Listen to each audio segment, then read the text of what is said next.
ओम शांति।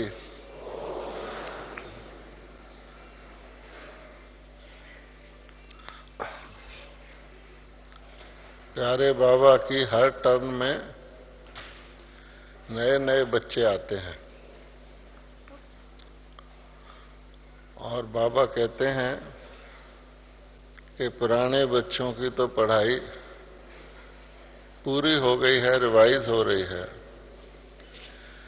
लेकिन नयों की खातिर बाबा आते हैं और नयों के निमित्त पुराने भी बाबा से मिलते हैं। तो इस सभा में, विशाल सभा में, बाबा के इस कल्प में पहली बार आए हुए बच्चे जो हैं वो जरा हाथ उठाइए।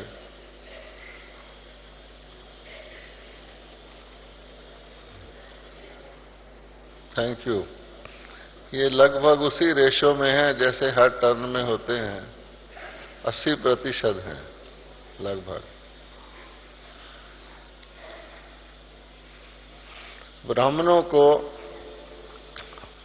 बाप दादा ने अनेक वरदान दिए हैं और एक वरदान है इच्छा मात्रम अविद्या। अभी आपने गीत भी सुना कि ब्राह्मण ट्रांसलेशन की फ्रीक्वेंसी बोलिए। अच्छा बोलिए। ट्रांसलेशन की फ्रीक्वेंसी आप गौर से सुने, क्योंकि अपने देश में भी ट्रांसलेशन करना पड़ता है। ट्रांसलेशन की फ्रीक्वेंसी चेक कीजिए। English 105, Thai 86, Tamil 95.5, Telugu 91, Kannada 99, Malayalam 89, Hindi 97। Thank you. तो इच्छा मात्रम अविद्या,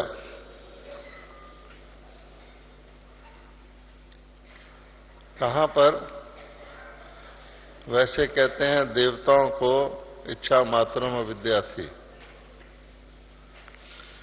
लेकिन देवताओं की इच्छा मात्रम अविद्या का जो फाउंडेशन था और है, वो ब्राह्मणों की इच्छा मात्रम अविद्या है। इच्छा क्या चीज होती है उनको पता ही नहीं। अच्छा, दूसरा हमारा वरदान है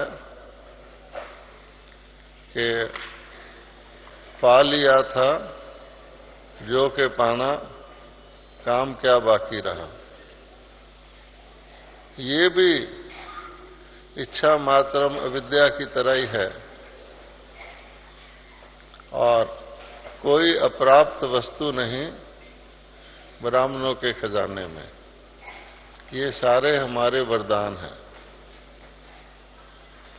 तो अब ये खजाने अगर एक शब्द में बताए जाएं कि हमारे पास ये खजाने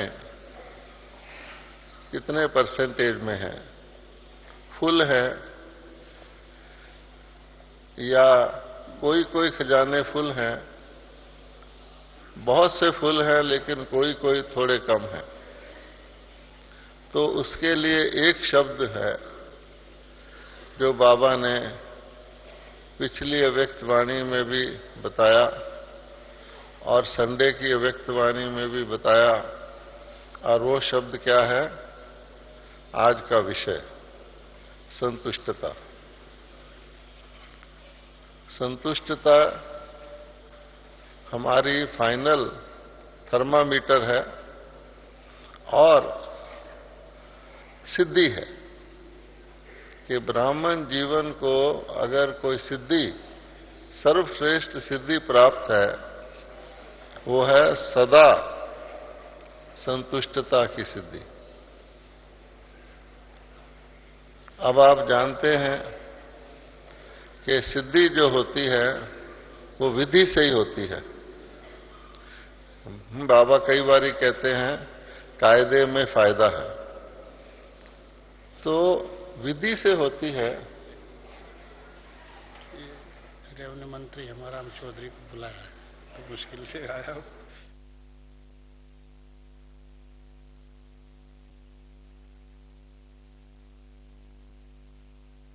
हाँ जी, तो विधि और कायदा, तो अब के समय के अनुसार, जैसे आपको पता है कि जब स्कूल में बच्चा जाता है तो पहली क्लास में भी कायदा सिखाते हैं उसको, उसका नाम ही होता कायदा, और उसको अच्छी तरह से रटवाते हैं।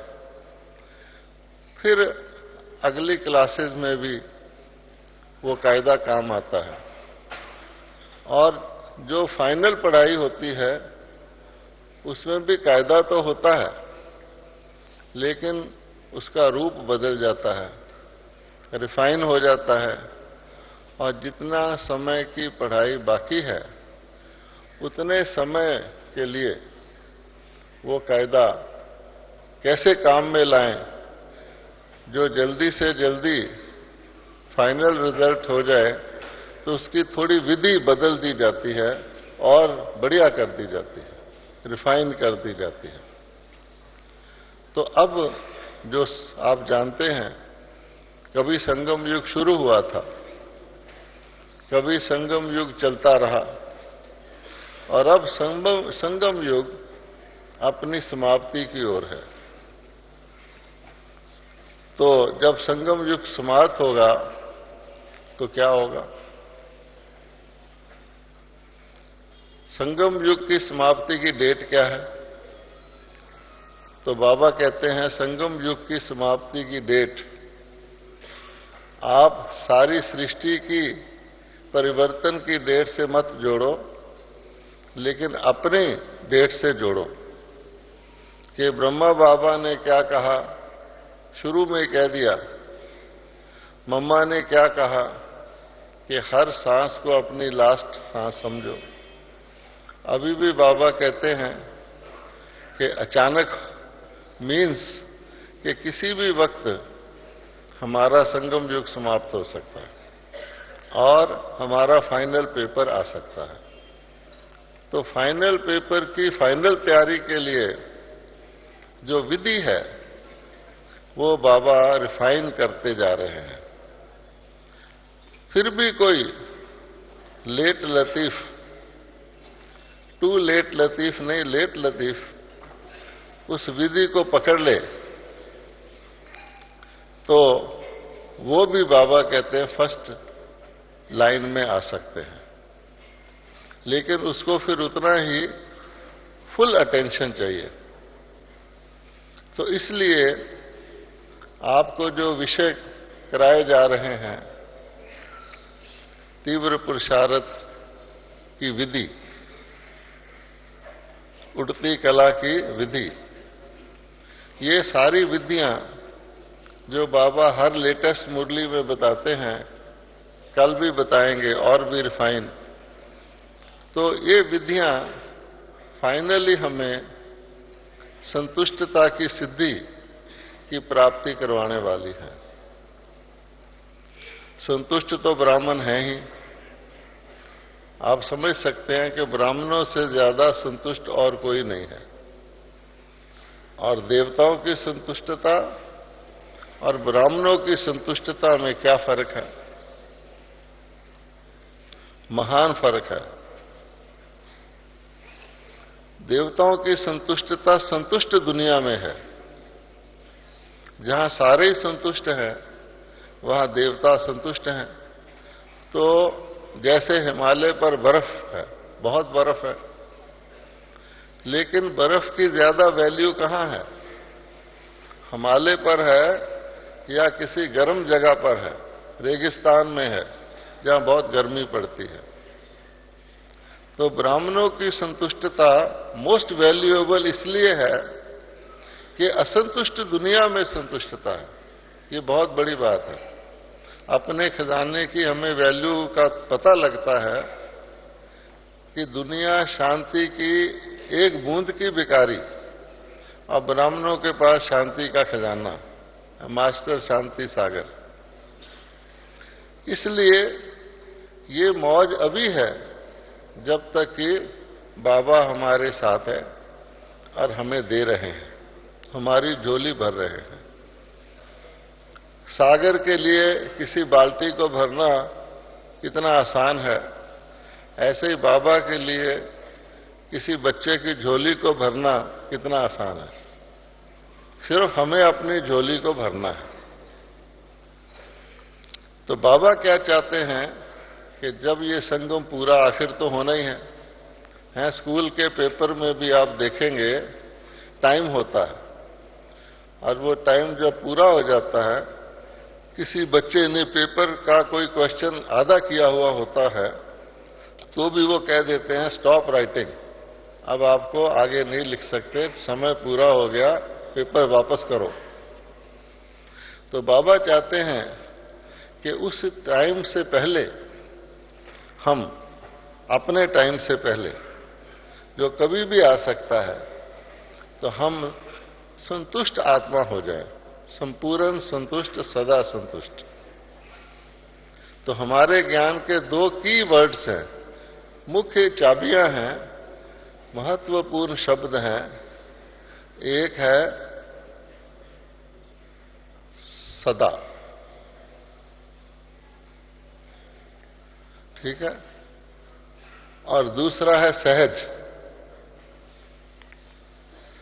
तो कोई भी चीज तभी सदा हो सकती है अगर वो सहज हो।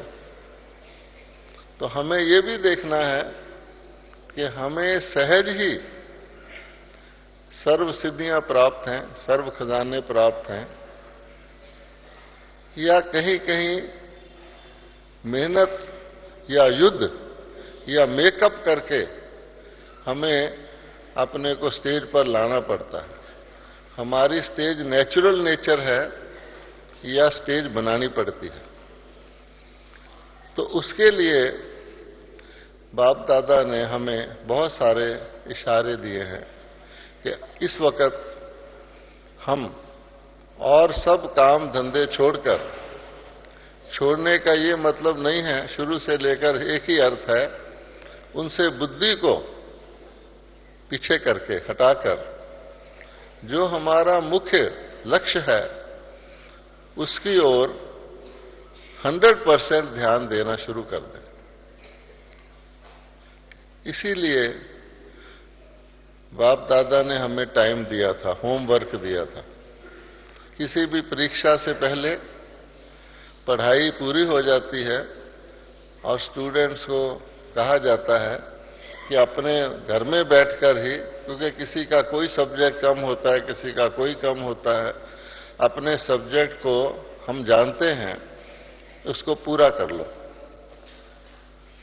तो इस होमवर्क में बाबा ने हमें क्या कहा और हमने उसको रेगुलर अपने जीवन में लाया, कितने % में लाया,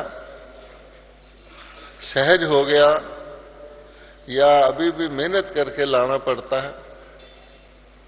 तो उसके लिए बाबा ने हमें कहा है, एक तो सर्व शब्द को याद रखना है कि प्राप्ति हम सबको है, लेकिन सर्व प्राप्ति, क्योंकि परीक्षा के फाइनल रिजल्ट में सब सब्जेक्ट का टोटल गिना जाता है। अगर कोई कई सब्जेक्ट्स में होशियार भी हों लेकिन किसी सब्जेक्ट में कमजोर रह गए तो टोटल पूरा नहीं होएगा, फिर वो पास हो जाएंगे लेकिन पास विद ऑनर्स नहीं होंगे। जैसे बाहर आंधी तूफान आ जाए जोर से और आप डायमंड हॉल के सारे दरवाजे खिड़कियां बंद कर दें, लेकिन 1-2 दरवाजे खिड़की खुले रह जाएं तो क्या होगा? पूरा बचाव नहीं हो सकेगा। हो सकता उस 1-2 दरवाजे खिड़की से ही इतना तूफान अंदर आ जाए कि बाकियों को बंद करने का फायदा भी कम हो जाए या मिले ही ना हमें। इसलिए फाइनल स्टेज में ये खास ध्यान रखना पड़ता है। तो आपको शायद बताया गया होगा, जिसने भी तीव्र पुरुषार्थ के ऊपर क्लास कराई है, बाबा की मुरली तो याद ही है कि अगर अचानक हमारा फाइनल पेपर आ गया, जो कभी भी आ सकता है, रोज हम सुनते हैं अकाल मृत्यु का बाजार गर्म है, अच्छे भले को, ये नहीं कि बूढ़े को, बीमार को, अच्छे भले को भी फाइनल पेपर आ सकता है किसी भी कारण से। अभी तो प्रकृति शांत है, फिर प्रकृति के द्वारा भी आ जाएगा। अभी तो पर्सनल आता है, हार्ट अटैक हो गया, एक्सीडेंट हो गया, कई कारण हैं। तो उस समय अगर हमारी अवस्था अंतमते सो गते के हिसाब से पूरी टाइट, पूरी रेडी की ना हुई, तो उस घड़ी में हमारा फोटो जो खिंच गया वो कितना हमारा आगे के लिए नुकसान कर सकता है। तो बाबा ने हमें खबरदार किया है। खबरदार मैंने खबर पहले से किसी को मिल जाए तो उसको खबरदार कहते हैं। Four warned is four armed कहा जाता है। किसी को पहले से किसी चीज का पता हो तो उसका वो प्रबंध कर लेता है। अच्छा, तो बाप दादा ने हमें कहा कि संतुष्टता, सदा संतुष्टता का आधार है सर्व प्राप्तियां।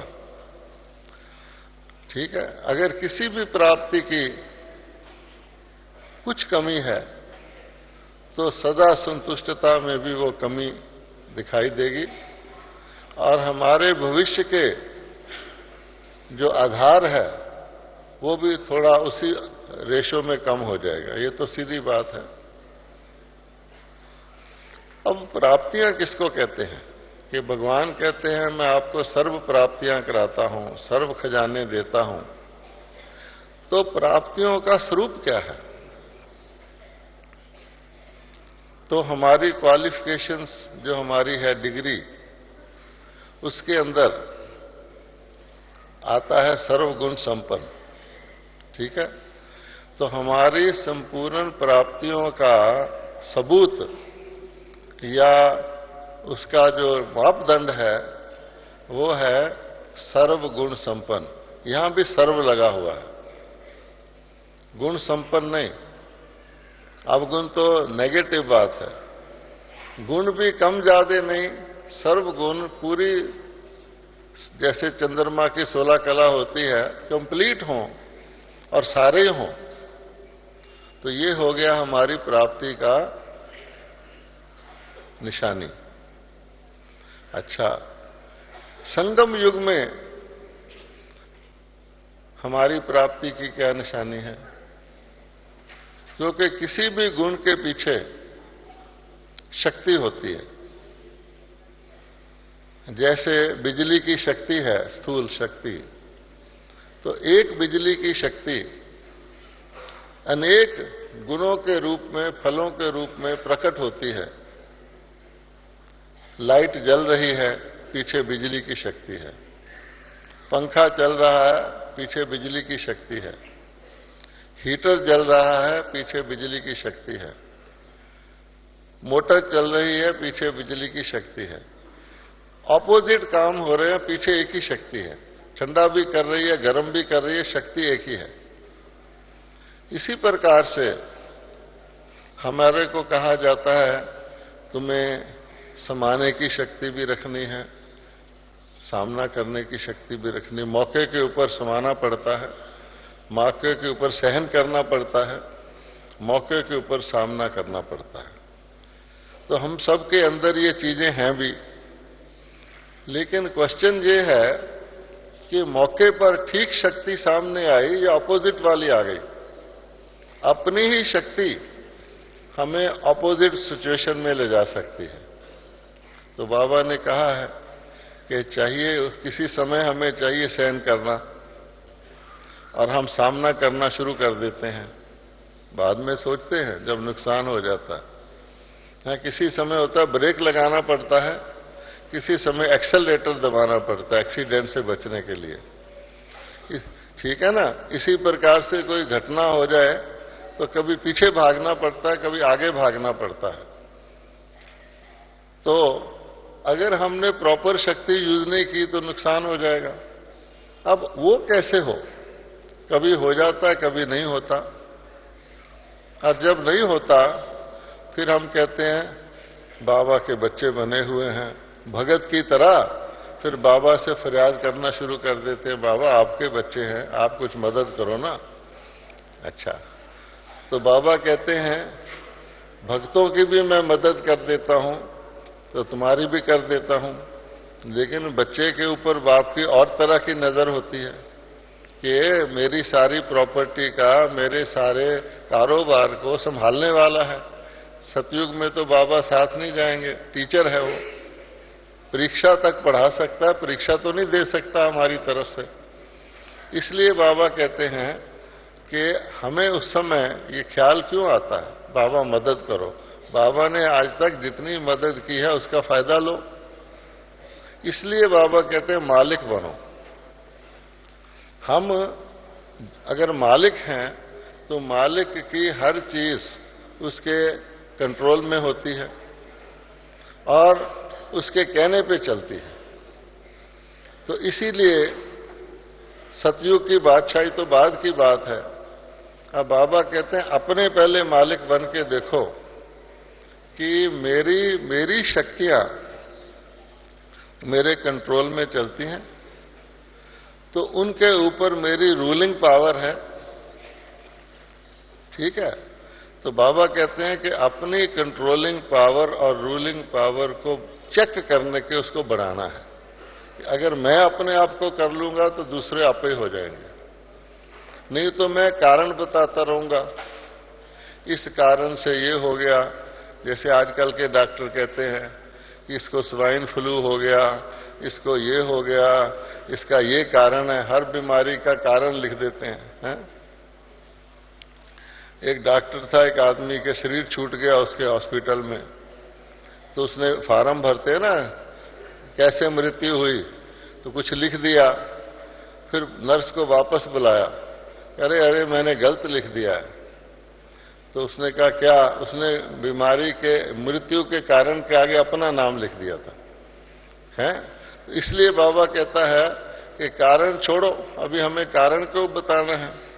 ताकतवर व्यक्ति कभी कारण नहीं बताता, वो तो निवारण करता है। इसलिए अब बाबा ने हमें लास्ट मुरली में 4 शब्द दिए हैं। आप गौर से देखेंगे कि बाबा ने विधि बताई है, एक एक जो हमारे ब्रेन के अंदर रुकावट का कारण है या हमें स्पष्ट लक्ष्य नहीं दिखता, उसको साफ किया है। डॉक्टर भी पहले जख्म को साफ करते हैं, फिर मलहम लगा के पट्टी करते हैं और फिर उसके ऊपर कारण बताया है कि इसको ऐसे करो, ये विधि है। तो बाबा ने शुरू में ये कहा है कि सर्व सिद्धियों या सर्व संतुष्टता का आधार प्राप्तियां हैं और संगम में शक्तियों की प्राप्ति होती है। सतयुग में वो शक्तियां पूरे गुणों में बदल जाती हैं। संगम आप देखेंगे सतयुग में हमारी क्वालिफिकेशन में शक्तियां नहीं है, सर्व गुण संपन्न है, 16 कला संपूर्ण है। सर्व शक्ति संपन्न शब्द सतयुग में नहीं है, कि वहां तो हमारे को फल मिल गया, गुण के रूप में शक्तियां बदल गई। जब हम ब्राह्मण जीवन शुरू करते हैं तो हमें शक्तियों के रूप में मिलता है, वो हमारा नाम ही है पांडव और शक्तियां। तो सर्व शक्तिवान से हमें अनेक शक्तियां मिलती हैं, जिसमें अष्ट शक्तियां हम सबको याद रहती हैं और वो अपोजिट हैं एक दूसरे के।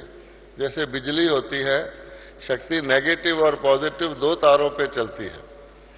अगर आप नेगेटिव को नेगेटिव से जोड़ेंगे, पॉजिटिव को पॉजिटिव से जोड़ेंगे तो बिजली काम करेगी, और कहीं उल्टा जोड़ दिया तो फ्यूज हो जाता है, शॉक भी लगता है। तो यहां भी जहां हमें कोई शक्ति यूज करनी है उसकी जगह अपोजिट यूज करेंगे तो बुद्धि में अंधकार हो जाएगा, टेम्परेरीली फ्यूज उड़ जाएगा और शौक भी लगेगा। ये क्या हुआ? शौक मैंने शोक महसूस होगा। इसलिए अब ये जो शक्तियां हैं, जैसे जैसे संगम पूरा होता जाता है या ब्राह्मण अपनी संपूर्णता को प्राप्त करते जाते हैं, तो हम कहें हमारे पास बहुत शक्तियां हैं, लेकिन जैसे बच्चों को कहानी सुनाते हैं नाना नानी, आजकल तो कम सुनाते हैं, once upon a time there was a king and he was poor, ऐसे कहानी शुरू करते हैं, है ना। एक बादशाह था जो गरीब था। अच्छा, तो बच्चे तो सुन लेते हैं, बड़ा कहेगा भाई बादशाह और गरीब, ये कैसे हो सकता। इसी प्रकार से हमको शक्तियां मिलती गई मिलती गई मिलती गई मिलती गई। अब उन शक्तियों को गुणों में कन्वर्ट होना है। आपको बिजली का बहुत अच्छा कनेक्शन मिल जाए, उससे क्या फायदा?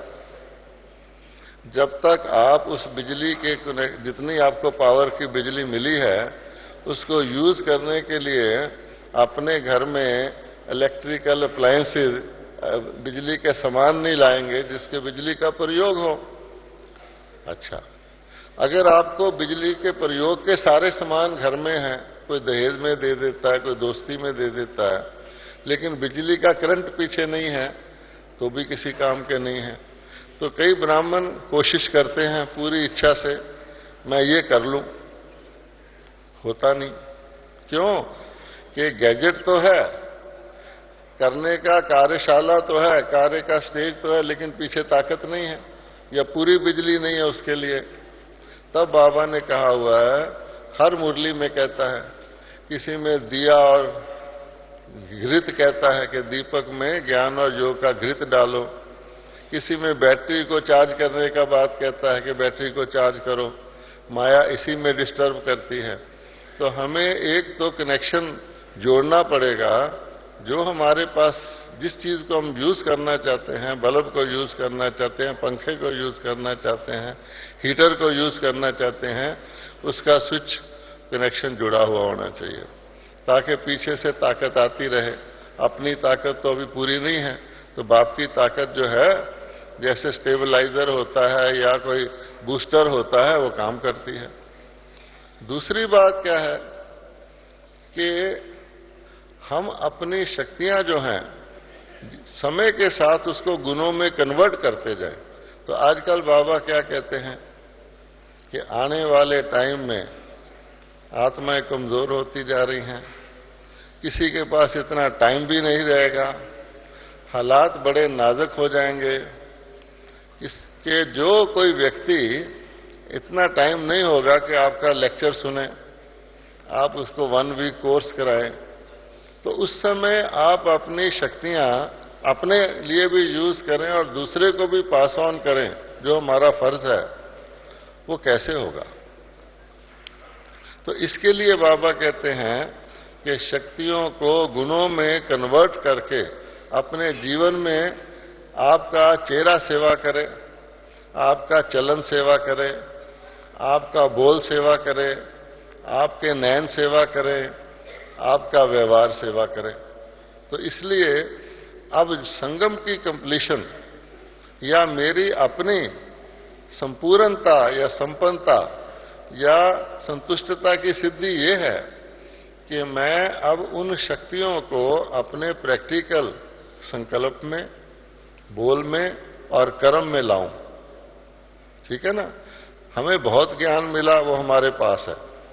कई लोग कंजूस होते हैं, लाखों करोड़ों रुपया पास होता है, लेकिन उनके जीवन का व्यवहार कैसा होता है कि उसको यूज ही नहीं करते, देख के खुश हो जाते हैं। तो बाबा भी कहते हैं, मैं तुमको बहुत वरदान देता हूं, रोज वरदान देता हूं, तुम उनको सुन के खुश हो जाते हो, वाह मेरे बच्चे, रोज कोई वरदान आ जाता है कि जो बच्चा डिस्टर्ब नहीं होता, जो अपनी निंदा को हजम कर जाता है, वो अपनी राजधानी को पक्की करता है। चलो एक वरदान हो गया। लेकिन अब इस वरदान को सुना, वाह, तो एक तो वो है जो खाली खजाना देखते हैं कि मेरे बैंक में इतना बैलेंस पड़ा है, अच्छा, लेकिन बिजनेस करते ही नहीं, उसको यूज करते ही नहीं। और कई होते हैं चाहे थोड़ा ही खजाना है, उसको इन्वेस्ट करके बढ़ाते हैं। तो बाबा कहते हैं कि अब हमें अपनी शक्तियों को पहले तो अपने गुणों में कन्वर्ट करना है, और उसका फर्स्ट फंडामेंटल जब शुरू होता है जहां से, वो है संकल्प। क्योंकि पहले बात हमारे संकल्प में आती है, जैसी संकल्प में आएगी वैसी व्यवहार में आती है, बोल में आती है, कर्म में आती है। तो हमें अपने संकल्प को पकड़ना है। इसलिए बाबा कहते हैं कि अब मौका यह है कि हमें अपने संकल्प को चेक करना अच्छी तरह से, एक एक संकल्प को। क्योंकि चावल के पतीले में से अगर आप एक चावल निकाल लें और उसको चेक करें, पक गया, अध पका है, कच्चा है, ज्यादा पक गया है, तो पता लग जाता है। तो हमें भी अपने जैसे डॉक्टर भी क्या करता है, ब्लड टेस्ट करता है, थोड़ा सा खून निकाल लेता है और उसमें सारा कुछ पता लग जाता है कि इसका बाकी खून कैसा है ना। तो इसी प्रकार से हमें खुद ही अपने डॉक्टर बनके अपने संकल्प को पकड़ना है, फिर उसको देखना है। और उसमें जो ब्लड चेक कराने के बाद हम क्या करते हैं, वो बताता है जी इसमें प्रोटीन की कमी है, इसमें यूरिया ज्यादा है, ये करो, परहेज करते हैं ना, कुछ परहेज करते हैं, कुछ और चीज यूज करते हैं, दवाई यूज करते हैं। 3 प्रकार की चीज होती है, एक दवाई, एक परहेज और एक टॉनिक। डॉक्टर तीनों चीजें देते हैं। कमजोर वाले को टॉनिक देंगे, दवाई देंगे तो उसको रिएक्शन हो जाता है, और मिक्सचर देते हैं तीनों का, ये परहेज करना, ये दवाई खाना और ये टॉनिक लेना। तीनों में से कोई गड़बड़ कर दी हमने तो भी असर नहीं होता या उल्टा असर हो जाता है। तो इसलिए अब बाबा ने जो 4 शब्द बताए हैं कि अगर हमें अपने संकल्पों को कंट्रोल करना है, चेंज करना है, तो 3 बिंदियां बाबा ने बताई हैं। एक बिंदी तो शिव बाबा है, उस बिंदी का आधार है मेरे को अपने आप को आत्मा समझना है, ठीक है, वो भी आसान है। उस बिंदी का आधार है कि मुझे अपने आप को ड्रामा के ऊपर रहना।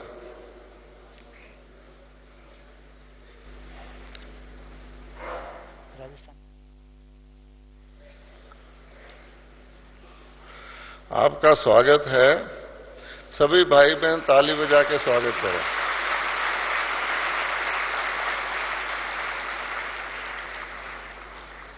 मैं 5 मिनट में अपनी बात पूरी करता हूं, फिर आपको सादर यहां स्टेज पर आके सबको ग्रीटिंग करना है। तो मैं आपको ये कह रहा था कि 3 बिंदियां बाबा ने बताई हैं। परमात्मा को तो सदा शिव है, उसको तो कुछ हमें करने की जरूरत नहीं है, याद ही करना है। अच्छा, अपने आप को आत्मा मानना, हर एक ब्रह्मा कुमार कुमारी का, पहले क्लास के स्टूडेंट भी अपने आप को आत्मा मानने का तो हमारा शुरू ही होता है। एयरपोर्ट है जहां से उड़ान भरते हैं। जो तीसरी बिंदी है जिसको हम ड्रामा कहते हैं, उसके ऊपर बाबा ने 4 शब्दों के द्वारा अटेंशन खिंचवाया है। अब हम आमतौर पे ड्रामा को सिर्फ पास्ट टेंस में लेते हैं कि ड्रामा एक ब्रेक है, बस कोई घटना दुर्घटना हो जाए तो उसको ब्रेक लगाओ और दुर्घटना को भूल जाओ, पास्ट इज पास्ट कर दो। लेकिन नहीं, अब के मुरली में बाबा ने क्या कहा है, 2 शब्द कहे हैं, एक तो साखी दृष्टा और दूसरा त्रिकालदर्शी। आप गौर करिए कि कोई भी नाटक जो होता है उसका एक्टर, एक तो उसको कहानी पता होती है, एक वो पिछली को ना देखकर आगे का भी सोचता है।